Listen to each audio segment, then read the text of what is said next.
नमस्कार विद्यार्थी मित्रांनो, मी उदय पोद्दार प्रोग्रामिंग अकॅडमी ह्या यूट्यूब चॅनलमध्ये सर्वांचं स्वागत करतो. मित्रांनो, माझ्या चॅनलवरती बरेचसे स्टुडंट्सचं कमेंट्स ॲज वेल ॲज रिक्वेस्टसुद्धा व्हॉट्सअपमध्ये आले होते की ॲडव्हान्स कम्प्युटर नेटवर्क ह्या सब्जेक्टचे पण थोडे नोट्स ॲज वेल ॲज MCQ प्रोव्हाइड करण्यासाठी. So dear students, I am here with you presenting you the notes as well as MCQ for the advance computer network subject. इथे point कर. पण ह्या व्हिडिओमध्ये मी तुम्हाला नोट्स प्रोव्हाइड करणार आहे अँड तसंच ही व्हिडिओमध्ये जे काही कंटेंट मी डेव्हलप करून तुमच्यासाठी प्रेझेंट केलेलं आहे, ही जर तुम्हाला आवडलेलं असेल तर नक्कीच ह्याला एक लाईक करा. तसंच तुमचे फीडबॅक जे काही असेल रिलेटेड टू दिस व्हिडिओ, कधी कुठला पॉईंट माझा मिस झाला असेल किंवा एका पॉईंटवर आणखी काही तुम्हाला एक्सप्लेनेशन पाहिजे असेल तर नक्कीच कमेंट्समध्ये मेन्शन करा स्टुडंट्स. अँड ही व्हिडिओ नक्की तुम्ही एक 10 मिनटासाठी जर डिटेलमध्ये स्टडी केलात तर मी तुम्हाला एश्युअर करू शकतो की ह्या सब्जेक्टमधलं चॅप्टर 5मध्ये जे काही कॉन्सेप्ट्स आहेत बरेपैकी तुमचे क्लिअर व्हायलाच पाहिजे. And MCQ of this also will be provided.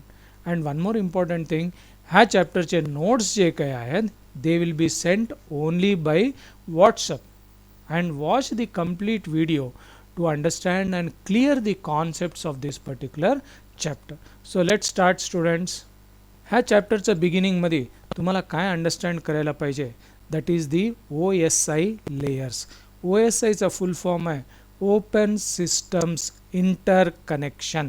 तर ही 7 लेयर्स आपण कशा लक्षात ठेवून गेलं पाहिजे त्यासाठी एक वाक्य रचना आहे. ती वाक्य काय आहे, all people seem to need data processing. तर ह्या वाक्यामध्ये जे शब्द दिलेले आहेत त्या शब्दांचं पहिलं कॅरेक्टर जर समजा तुम्ही बघितलात तर त्या पहिल्या कॅरेक्टरने ती लेयर स्टार्ट होत आहे. जसं की इथं all people seem to need data प्रोसेसिंगमध्ये इथं ये कॅरेक्टर जर तुम्ही बघितलात तर OSI मॉडेलमधलं ॲप्लिकेशन लेयर. तसंच पीपल शब्दातलं पहिलं कॅरेक्टर P म्हणजे प्रेझेंटेशन लेयर. असं तुम्ही ही लेयर्स लक्षात ठेवून घेऊ शकतात. मग आता नेमकं ॲप्लिकेशन लेयर म्हणजे काय ती आपण बघूया. पण त्यापूर्वी तुमचे जे काही टॉपिक्स आहेत तर ही सगळे WWW HTTP FTP तुम्हाला MCQ एक्झामिनेशनसाठी ह्याचे इम्पॉर्टंट पॉईंट्स फक्त मी तुम्हाला दिलेलं आहेत. पण त्यापूर्वी ॲप्लिकेशन लेयर म्हणजे काय. It is used by end user software such as web browsers and email clients. It provides protocols that allow software to send and receive information and present meaningful data to the user. तर नोट्समध्ये असे बरेचसे points मी red कलरमध्ये लिहून underline केलेला आहे. म्हणजे हीच प्रश्न तुम्हाला डिफरंट फॉर्मॅटमध्ये सुद्धा येऊ शकते. फॉर एक्झाम्पल आता ही जे ॲप्लिकेशन लेयर आपण स्टडी करायला तर ही प्रश्न असं विचारू शकतात की dash layer allows software to send and receive information and present meaningful data to the user, that is application layer. तर प्रत्येक लेयरमध्ये थोडे प्रोटोकॉल्स आपल्याला फॉलो करायला पाहिजे. तर ॲप्लिकेशन लेयरचे ही प्रोटोकॉल्स आहेत. तर मित्रांनो, सगळ्यातून इम्पॉर्टंट आणि MCQसाठी तुम्ही ह्या प्रोटोकॉलकडे लक्ष द्या. HTTPचं फुल फॉर्म काय, हायपर टेक्स्ट ट्रान्सफर प्रोटोकॉल.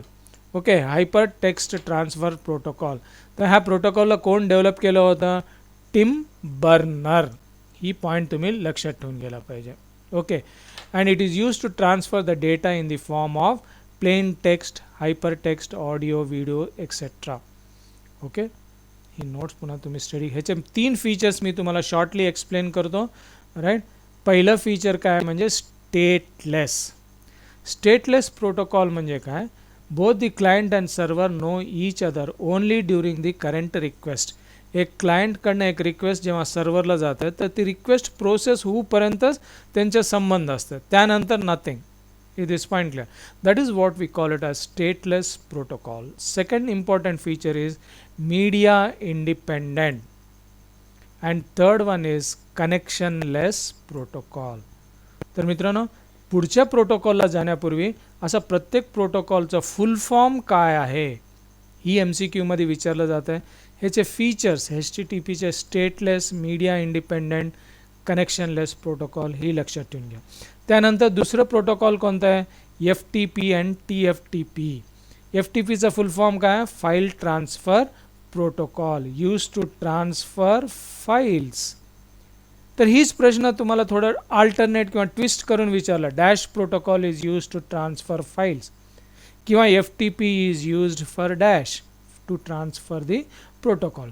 मग प्रोटोकॉल्स आपण जेव्हा स्टडी करतो तर important is port number. FTP साठी port number 20 for sending data and port 21 for sending control commands. ही तुम्हाला लक्षात असायला पाहिजे. तसंच as I have told you ह्या प्रोटोकॉलचा फुल फॉर्म काय? Trivial file protocol. Trivial file प्रोटोकॉलचं advanced version is FTP. It is point clear. पण ह्याच्यामध्ये काय होतं आहे म्हणजे UDP port 69 for communication. Simple points तुम्ही लक्षात ठेवून घ्या. It is point clear. का म्हणजे उद्या एक्झामिनेशनमध्ये जर विचारलं की ही प्रोटोकॉलसाठी पोर्ट नंबर कोणता यूज होत आहे ती तुम्हाला माहीत असायला पाहिजे. आणि प्रत्येक प्रोटोकॉलचा full form SMTP simple mail transfer protocol. ह्याच्यामध्ये जे प्रोसेस यूज होते त्याला आपण store and forward. Port number काय? 25. SMTP. POPचा फुल फॉर्म काय? Post office protocol. It is point clear. POP साठी दोन पोर्ट्सचा उपयोग होत आहे 110 and 995. It is point clear. POPचा full form post office protocol. तसं सिक्स्थ प्रोटोकॉल कोणता आहे? IMAP. What is the full form of IMAP? The internet message access protocol. It is a mail protocol used for accessing email on a remote web server from a local client. तर ही notes download करून थोडं तुम्ही study करून घ्या. Is this point clear. It will be very very very helpful for you for attempting the MCQ questions. तर आता जे तुम्हाला इथं पोर्ट्स यूज होते that is port number 143 and port number 993. Seventh protocol SNMP. What is the full form of SNMP? Simple Network Management Protocol. What is the port that is used? 161 if you are implementing TCP and 162 if it is UDP. त्यानंतर MIME Multi-Purpose Internet Mail Extension. आणि ही कोण develop केलं होतं? Bell communications. Okay. In which year? 1991. It is point clear. Bell communication म्हणजे तुम्हाला आणखी काय आठवत आहे का? Bell laboratories. विद्यार्थी मित्रांनो गेल्या व्हिडिओमध्ये म्हणजे सकाळी पोस्ट केलेल्या एका व्हिडिओमध्ये CSS व्हिडिओमध्ये मी एक प्रश्न विचारलं होतं की जावाचं ओरिजिनल नेम काय होतं. तर 2 to 3 students have given the correct answer. तर मित्रांनो आता तुमच्यासाठी सुद्धा एक प्रश्न आहे. बेल लॅबोरेटरीज किंवा बेल कम्युनिकेशन्स म्हणजे तुम्हाला ह्याच्या आधी स्टडी केलेलं कुठल्याही विषयाचं कुठलं पॉईंट आठवलं तर नक्की कमेंट्समध्ये मेन्शन करा. I will give you a small gift. Okay. नाव MIMEच्या संबंधित जे इम्पॉर्टंट पॉईंट्स आहेत मल्टिपल अटॅचमेंट्स. तर इथं पुन्हा मी सांगतो जे काही रेड कलरमध्ये आहे ही प्रश्न तुम्हाला डिफरंट फॉर्मॅटमध्ये पण म्हणजे विचारू शकतात की dash protocol is use to send multiple attachments. And 9th 10th DNS it stands for domain name system. Friends this is an important protocol you should understand. म्हणजे DNS नेमकं काय करतं आहे? It is fine clear. तुम्ही जर एखादा website असं जर एंटर केलात कुठल्याही ब्राउझरच्या विंडोमध्ये तर त्या वेबसाईटचं IP ॲड्रेस काय आहे ही प्रोव्हाइड करायचं काम डोमेन नेमिंग सिस्टमचं आहे. तुम्ही MSBT.com म्हणून टाईप करतात. आय डोंट नो ही त्याचा IP ॲड्रेस करेक्ट आहे का नाही पण ती तसं कन्वर्ट करतात. आणि ह्याच्यासाठी important point you should understand is port number 53. Is this point clear? D N एसचं काम तुम्हाला समजलं. तुम्ही जर वेबसाईटचा ॲड्रेस टाईप केला तर त्याला आय पीमध्ये कन्वर्ट करायचं काम. DHCP dynamic host configuration protocol. It gives I P address to the host. आणि DHCPसाठी दोन पोर्ट्स तुम्ही वापरू शकतात, पोर्ट नंबर 67 अँड 68. आणि शेवटचा आहे टेलनेट. मित्रांनो, टेलनेटचा फुल फॉर्म काय आहे? Telnet stands for telecommunications network. ह्या दोन शब्दांमधलं पहिले तीन अक्षर जे आहेत टेलिकम्युनिकेशनमधलं टेल आणि नेटवर्कमधलं NET together is what we call it as telnet. आणि याचा उपयोग काय आहे? It is used for managing the files on the internet. ही सिम्पल पॉईंट्स तुम्ही पाठ करू नका, अंडरस्टँड करा. It will be very much helpful for you. It allows the telnet client to access the resources of the telnet server. And he port number, what is the port number here? 23. तर मित्रांनो, ही video तुम्हाला कसं वाटलं नक्कीच तुम्ही मला कमेंट्समध्ये कळवा. And जर आवडलं तर लाईक करा.